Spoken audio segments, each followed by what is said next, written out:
and welcome back to Bourbon Barrel Talk. I'm your host, Scott Minton. Today we are back in the Brock Bourbon Bar, and we're drinking whiskey. I mean, like, there's no other way to put it, but we are having whiskey. Not bourbon. It's whiskey. It's not whiskey. Rye, not malt. It's whiskey. And the reason it's whiskey is because it was never put into a new barrel. Let's just be honest. That's probably the main reason. Yeah. For most whiskeys, not all. Some whiskeys are actually enter the barrel at a higher proof, different things like this. But I think these are both Indiana light whiskeys. So if that's the case, good Lord. Party foul from Dan. Anyway, if you have whiskey in those situations, these are 99.1. They went into a used barrel. Now, these actually do go in at a higher proof point than your typical bourbon would go in. And I think that's what designates these outside of them being not in a brand new charred oak barrel. So I think we're good to go from that standpoint. We're good. So thankfully, I was smart and bought waterproof placemats. There we go. So Nick, what are we sipping on first here? All right. First, we are drinking Old Rick. Okay. We've reviewed these before. It's been a while, but it comes from Good Times, right? Yeah, so it's one of Good Times' ancillary brands. Options. Yeah, so Old Rick, I think, is kind of for their older whiskeys and some of their older bourbons. But I think they are actually even transitioning this to Old Zach. Oh, that's right. I think there was some kind of an issue with the name. But listen, this is what I heard. I didn't ask Jim or Nick to tell me, yes, that's what happened. But I think there was something with the naming rights, something or another, and I think that's why they've transitioned to Old Zach. But same family of products. Same family of products. Yeah. So this is uncut light whiskey, distilled in Indiana, aged, I guess, at least 15 years. Mm-hmm. And it is clocking in at a heavy 133 proof. And I will say it is as dark as motor oil. It is super dark. I've got to believe that this was a light whiskey that was double oak, because I've never seen a light whiskey that's this dark. A light whiskey is typically just at worst like a light amber, maybe a light honey color. Yeah, scotchy color. Yeah. But this is like this is darker than, I will say, most bourbons even. Well, no, for a frame of reference. This looks darker than most bourbons. That's what it just said. This looks darker than Old Forester 1910. Oh, yeah. Oh, yeah. Yeah. Yeah. The legs are pretty nice, too. Legs are nice. The fragrance it's still very light whiskey-esque, but it's a little sweeter, and I think that's probably coming from what I believe is a double oak. Yeah, there's still like you still pick up a little. I won't call it like an ethanol, but you can get that heat off the nose. Yeah, it's very vanilla forward on the nose too, though. A little marshmallow. Yeah, tiny bit. Sorry, I've already taken my first pull. Pull. You would go there, Scott. You would. I mean, listen. Sometimes you gotta shoot a skeet. Skeet. All right, I'm all right. I'm going in for a pull. Nick, you already got your pull? Not yet. I'd say, Barbara, go ahead and start kind of talking. Yeah, you can start talking while we're... Dark brown sugar. A dark brown sugar. Like, not just brown sugar, but a darker brown sugar. A little bit of rye. Yeah, there is definitely the rye. I'm not gonna get rid of that. Yeah, it's unique. Okay. I'm still having a little... I'm missing the rye. I don't know how. I think you're misconstruing heat for spice on that side. Okay, in which case both Dan and I are doing the same. Mm-hmm. I'm still having a problem with what's on the nose. I know, the nose is... There's something that's there something that I weird. don't know. Yeah, I can't pinpoint it either. Vanilla. There is a little bit of baking spice. Yeah. That's what I was trying to pick up. I'm getting rye. When I think of rye, I think of like mint, field green, like heavy baking spice, but not like this type of baking spice. Spicy. This is not really that spicy. It's not that very, spicy. Very smooth, very forward. Very mellow on the back palate. There's a little bit of a toffee note. I'll buy that. I think that's the sweetness, and maybe even that dark brown sugar that Barbara was talking about, right? They kind of go together. Because, I mean, you go any further with brown sugar, you're entering like molasses or Caro. Yeah, range. So it's not that deep. It's not that dark. It's right before it hits that point. Tell you what, it's super smooth for 133. Yeah, it is. Damn, Smade. And I'll tell you Sorry, what, my language. my whole palate is just exploding right now. It's got a lot going on. It's got a lot going on. I've taken 2 pulls on this. Something's bursting in your mouth. You almost said yes. Wow. This is where Scott would normally say. Nobody said it. That's what she said. That's what she said. Yeah, man. I mean, seriously, it's just permeating my whole mouth. Yeah, From everywhere. Everywhere. And it's a very complex type of a scenario. It's spicy. It's mild. I don't want to call it fruity. I want to call it malty. Yeah, I get where you're coming from with those descriptive notes. It's just funny because, I mean, this is 99% right. corn, 1% malt. Weirdly, it's almost like I don't know if you've ever done it, but has anybody ever licked like a vanilla bean? Like, kind of like the raw vanilla bean. No, I try not to lick. I only lick one bean. I know you. Yes. Anyways, but it's getting that kind of pure vanilla that's not quite as heavy as extract. Yeah. But it's like the step down from that, where you're getting it kind of natural. I'm picking up what you're putting down. I just, man, I will say this is probably one of the more complex. And like I said, I've never seen one this dark. I only have to believe that this thing was double oaked.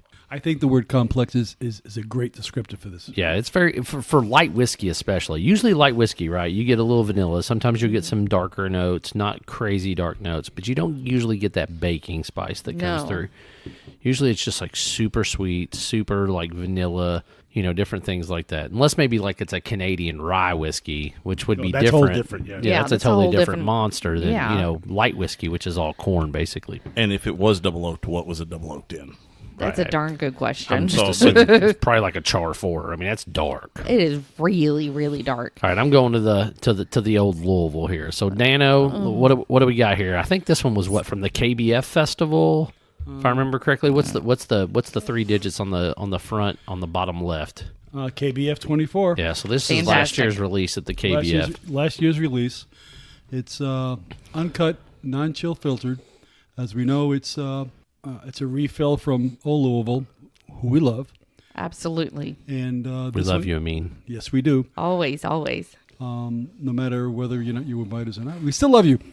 And it comes in at 151. We're always invited. 151. What are you trying to kill me? I don't know, but the nose doesn't smell it. This is why we started with the other one. Hot, hot, hot. That's what Buster Poindexter said. I will tell my story. My story is that we were at Amin's one day to celebrate the 50th anniversary of this podcast. Yeah. The 50th anniversary. No, the 5th. The 5th. Oh, God, I was like 50. Damn. I'm not even 50 yet. Just plead it. Plead the 5th. And Amin turned to, I believe it was Matt, and said, "Get that bottle off the top shelf there." That doesn't surprise me. And Matt brought it down, and we decided to have a little bit of it. And Amin chastised me for pouring too hard. And at 151 proof, I probably should have listened, but I didn't. The bottom line is, I decided to buy a bottle. Fantastic. I won't tell you how much it costs, but this is the first time it's been opened, and we're very happy to do so. I don't think it's a big secret. If I remember correctly, the 16 year was $349. So I'm thinking the 17 and the 17 and the 18, which I think are $399. So I think they're right at $400. All I know is he gave me an old Louisville Glen, so I'm happy. Old Louisville Glen, and it comes in that sexy little bag. Like yeah, the velvet red bag. The velvet red bag is incredible. Yeah, first whenever I thought he brought it over here, I thought, why are you bringing Pappy here? If I'd have won... If I would have won the McDonald's thing, we would be having Pappy all day long. Except for one. Are you talking like McDonald's Monopoly board? Yeah. Fantastic. Kind of, sort of. $100 later, I was in the raffle. But the bottom line was, I would have bought 4 of the 5 over here, and I would have raffled off one or sold one or something to make back my money. The nose on this one is not as complicated or complex as the other one, but dude, it is like a vanilla bomb. Yeah. I mean, there's so much vanilla. There's so much. Agreed. And this is more like, more of the subtle vanilla. It's not like it's it's like the vanilla, like you get like a vanilla cone, like ice cream cone, or Almost like the waffle cone type. Yeah. Yeah, I can get that. I'll say this looks like what the light whiskey should look like. Yeah. Yeah, kind of like just like a light honey style color, Exactly. Scotchish. I don't know, but it's definitely does not drink to proof. Oh, there's. I'm not. I mean, this is not giving me a hug. I mean, I could be like. There's like nothing. I know I'm a couple pours in, but still. Agreed. So sweet. So smooth. So Sweet, mellow. a little bit of spice on the mid palate. yeah, right in that middle of the tongue. But that's it, Exactly. I know. I mean, it just goes down so smooth. which is why I bought the bottle. How do I mean? Yeah, I would. It never ceases to amaze me how you can get something that's 150 proof that just drinks like nothing. smooth as silk. Well, because I guess we're taught a lot of things as like once you start hitting that over 140, you always have that fear of starting to strip out stuff as it gets higher and higher in proof to where it kind of comes out to where it's almost like, just raw alcohol. Right. And I will tell you that I don't have that much experience in really high proof whiskeys or bourbons. Mm-hmm. So that comment about you assuming that it's going to strip itself out is not my experience. Although I understand what you're saying is because if it's so hot and it's so high proof that you're losing something. Right. Yeah. But or it's masking something Or or it's- covering something up. And the heat is there. It's there, but it's all so- it's all in the hug though. Yeah. Like I mean, well, it's like and it's a But it's very not that much of a Yes. high hug. hug. Yeah. It's a very high hug. yeah, it is a very high hug, but like it's just like that. And let me rephrase that: is it's the warming effect. Yeah, it's Yes, almost like I'll agree taking. with that. It's Yeah. almost like drinking in terms of the heat, Right. hotness of drinking a hot tea. Hot tea, hot cocoa, Where yeah, it's any just of those kind things. of, Yeah, it's a soothing Yeah, hot. it just It's- kind of- it has nothing to do with it's like, hey, I'm coming down. We're having a party. let's have fun. Yeah, Yeah, I mean, really, truthfully, And I mean, I mean, most people on this table, as we're drinking this, has probably drank something that was like a 120, 125, or 130 that is drinking higher than what Yeah. this is oh, drinking. 100%. absolutely, Absolutely. I've had 100 proof whiskeys that drink higher than this. agreed, totally. But what we're describing as higher is a taste. It's not necessarily the proof. no, No, that's- that's yeah, correct. yeah. I've said it time and time again. People think about drinking whiskeys, Mm-hmm. and if it's a high proof, they're expecting it to burn and yeah. hurt you. My experience says the higher the proof, the mellower it is. A lot of times you're correct. Yeah, absolutely. Not always, but I yes. Not said always, a but- lot but of times. A lot of times. Scott has sat back. He has some. I know something to he's say. still thinking. So I'm on my third pull now. So I will say that as I go in for the second and then the third pull, there is a little bit more of that baking spice starting to come through, but it is still so like sweet. It's almost got a delicate like mouthfeel and texture to it, but it's got so much legs. I mean, like it's crazy. Yeah, they ain't They're going sticking to nowhere. the glass. Yeah, they're not going nowhere. Yep. Okay, so I have actually already added just a couple of drops of water. Sacrilege. Dude, it's all of science, okay? Okay. All for science. All for science. There's more. You can have it later. Thank Was it you. Thomas Dolby science? Whatever. God, I don't know. It's almost on the nose, it really dials down a whole lot of the flavors. But on the palate, it's just intriguing. It's weird. There's almost a fruit note that's coming through on this See? one too. And thank you. When I add the water, I do get a little bit of a fruit. And You I get can't more figure out, prominent on the fruit. and I can't figure out what the fruit is. I'm not adding water. Nick is just drink Barbara's, Nick. Yeah. Bring it over here. I'm sorry. Fine. I can't. Whatever. Yeah, I can't I add can't bring water. myself to it. You saw I me saw the contemplating. hesitation. I saw the hesitation. Like, am I was like, really going to add water to this? I know. I'm just slowly opening. I was like, Barbara Because will it's always so- add it's water. so Just- good the way that it is. Especially Like, if why it's am a I adding higher water? proof. I definitely want to see that difference where just even one or two drops can make a difference. Let me get a sniff of that before you take a sip. well, just careful of your nose hairs because I mean the drop of water does make that kind of.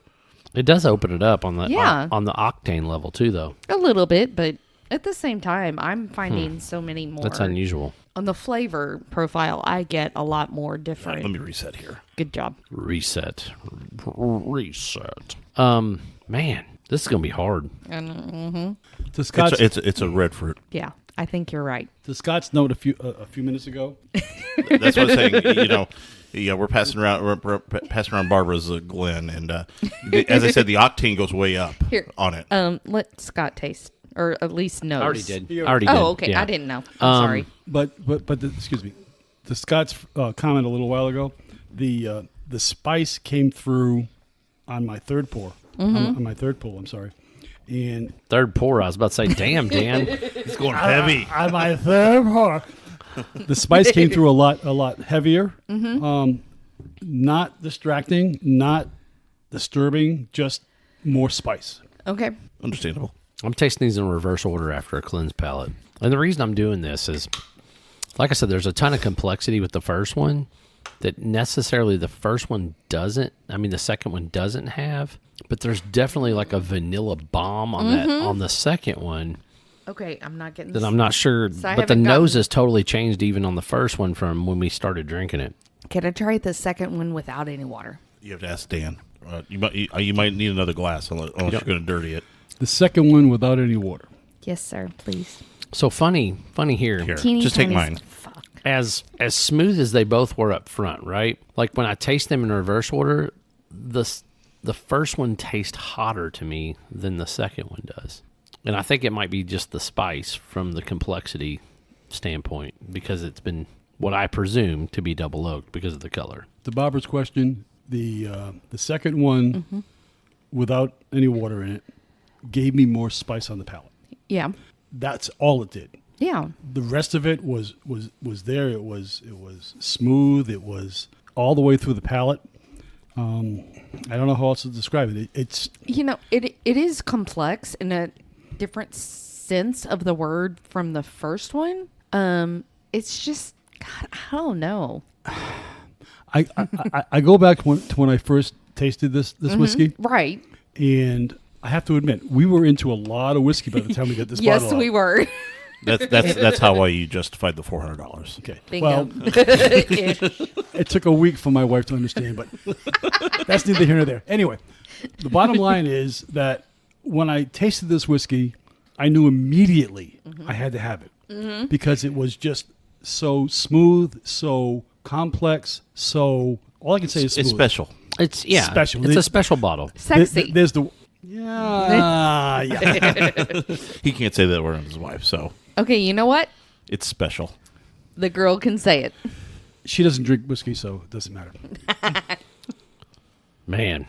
I'm drinking them both ways, left, right, left, Up, down, going left, back and right. forth. Yeah, I'm trying to figure out, like, listen, this Old Rick's good. I'm not going to lie. The Old Louisville's delicious. They're both good. The old Rick, I just took another pull on it. And I think it's got a little bit more spice to it.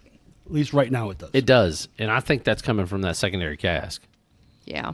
It's got to be. That's the only thing I can think of. There's no reason why. Yeah. But that darker note, like, I don't know that doesn't maybe edge it a little bit. But I'm like I said, I'm going back through. Like, this is my fourth time back and forth. I'm going to go one more time. But these are definitely very, very different, like, than I was expecting based off of, like, prior knowledge and things like that. And that's I said, I'll be honest with you, Dan was like, oh, yeah, I bought this because it was so good. Like, I thought it was delicious when we tried it, right? Yeah. But, man, I'd already had probably 3 pours of GTS. I'd already had probably 2 or 3 different We all pours of had it. Victor's 10. We all we had drank out of barrels for 2 hours at that point. Yep. At least. So, I mean, like, I was like, damn. Like, I mean, I don't even know that I even knew what it tasted like at that point. And that's the biggest reason why I bought a bottle, because we had drunk so much in 2 hours. Right. From so many different barrels. Yeah. It's so many different proofs. But at the same time, this one stood out. It's, oh my God, did it stand out. So I'm going to bring back one thing that actually came from that the 5th anniversary podcast. Remember, we were at Old Louisville. Mm-hmm. The one thing that stood out was, once you pass a certain age, that either certain tannins or astringency. I'm butchering that. Astringency. See, Yes, there you thank go. Start making themselves a little more prevalent after a certain age. Now, I think this by double oaking, if we believe this is that Old Rick is double oaked. It's gotta be. It's almost gotta be because with of that color. The color. I've never seen a light whiskey that dark. Right. Agreed. But the thing is that that could probably help alleviate those tannins. Yes. To where I'm pretty sure that the Old Louisville was one barrel, 17 years. Right. Yeah. No. But we're not picking up anything astringent on really either one. Either of them. No. Yes, Right. absolutely. Agreed. And it's not like we're getting a lot of vanilla. We're not getting that heavy, over oaked, taste. And I think that's Correct. the hard part for me right now is I'm trying to decide between the vanilla bomb and the sweetness and the delicateness of the Old Louisville Yeah. versus a little bit darker flavor profile and the chew that comes with that Old Rick. Right. None of us today, at least on this podcast, have mentioned an oak flavor to any of these. No. To neither one. Correct. No. Absolutely. Neither one. That's why I'm saying that's whenever you get that high in age, you find it more frequently that you'll say, "Oh, this is oak. This is spiced oak. This is Right. leather." You'd expect it. Yeah. Yeah. You're getting that drying on your palate, and I didn't get that with either of these. And even the nose when you go back to them, right? Like the first one, the Old Rick, is still more of that brown sugary, God. Yes. that dark like toffee note type that's on the nose with a little bit of vanilla. The Old Louisville is vanilla, like just rich vanilla. Just on the nose. I don't know, but All right, we got to pick something. got to pick a winner. Got to pick a winner. Can I make one more comment? Sure. Absolutely. I would be beside myself if this is the only bottle I had in my house, and I'm holding up the Old Louisville 17. All right. Yep.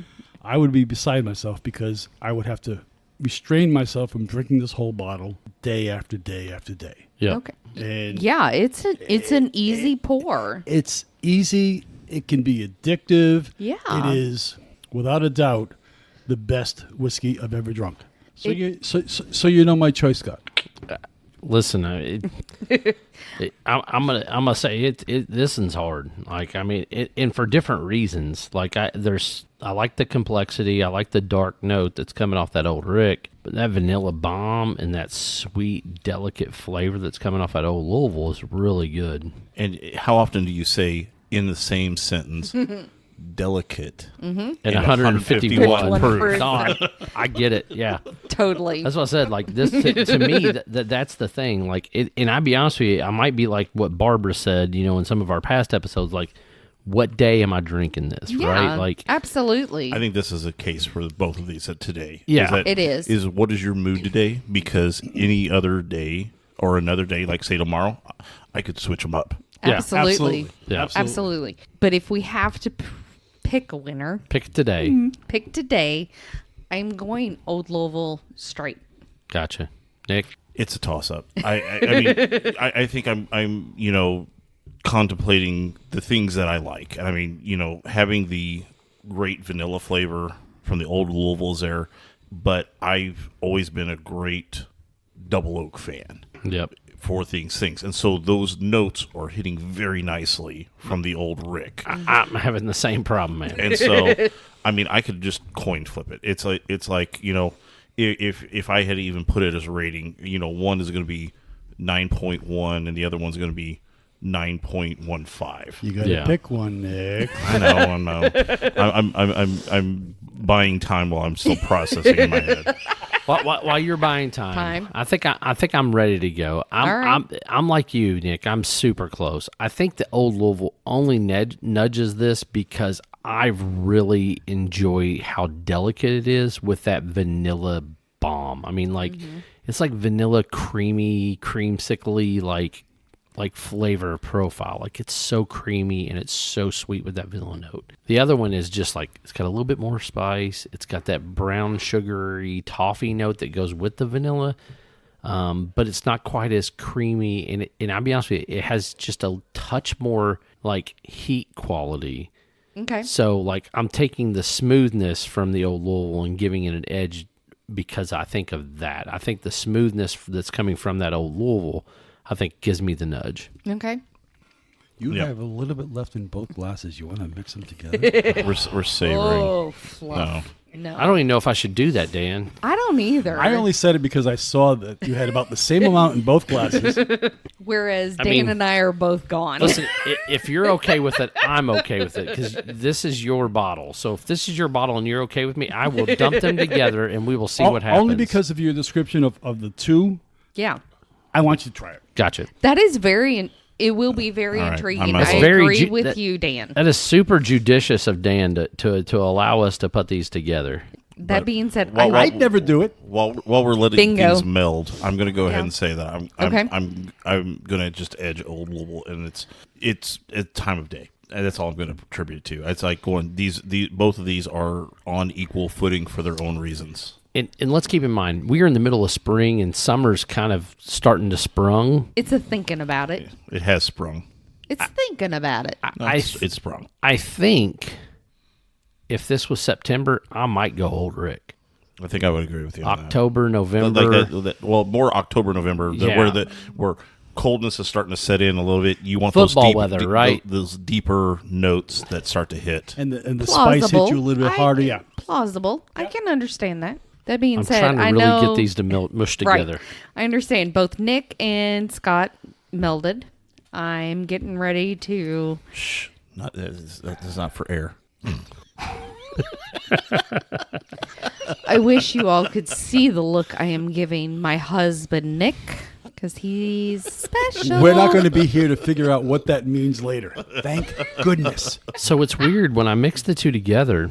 I got a lot of the ethanol Well, yes. on the nose. But that's what happens initially, right? Like you've got to really, really shake it out, right? Because anytime you add that much alcohol to that much alcohol, you're gonna it's gonna spike at first, right? Mm-hmm. But the vanilla milds out quite a bit. Yeah, on agreed. on that smush together. Yeah, I think the Old Rick is kind of that darkness is taking over on it. Yeah, there's a little bit more of a caramelly type note or that toffee type note that's still coming through on the nose. Yeah, I'm still Toffee- 100% the old Toffee Louisville. from what? That's the first I'll time let you you said take a that. sniff, Dan, while Yeah. I'm thinking about this. Yeah, the toffee, that toffee richness was coming from the Old Rick. Yeah. Yeah. Yeah, I think it's overriding that sweet, delicate vanilla nose that was originally on there. Yeah, I agree. But it's almost weird, it's almost like it's starting to get a little bit with that tobacco note that we talk about. There, And Dan's like, I don't know if I find it wrong. that being said, it's not necessarily that I don't. I think it's more of the floral, right ready to pull tobacco. I'm thinking more like Like fresh tobacco, not like yeah. aged tobacco. Agreed. No. I'm No. I'm kind of in the middle of both of those. I get what you're saying. Thank you. By that point, but what I'm getting is more like Grandpa's vanilla pipe tobacco, like that really sweet flavory type tobacco. I got you. I know what you're talking about. The old school 1940s, 50s, As Dan dad, moves his grandpa. mic. Yeah. See, I'm still getting more of that field floral tobacco-ish. Where it's just about ready to pull, but not really quite there. And that's not bad together. I think it does go a little hot. It does get a definitely little goes a little ethanol. hot. It does go a little ethanol-y. There's a vanilla It's not under on the nose. It's No, it's not on the nose, but on the mouth. But the mouth.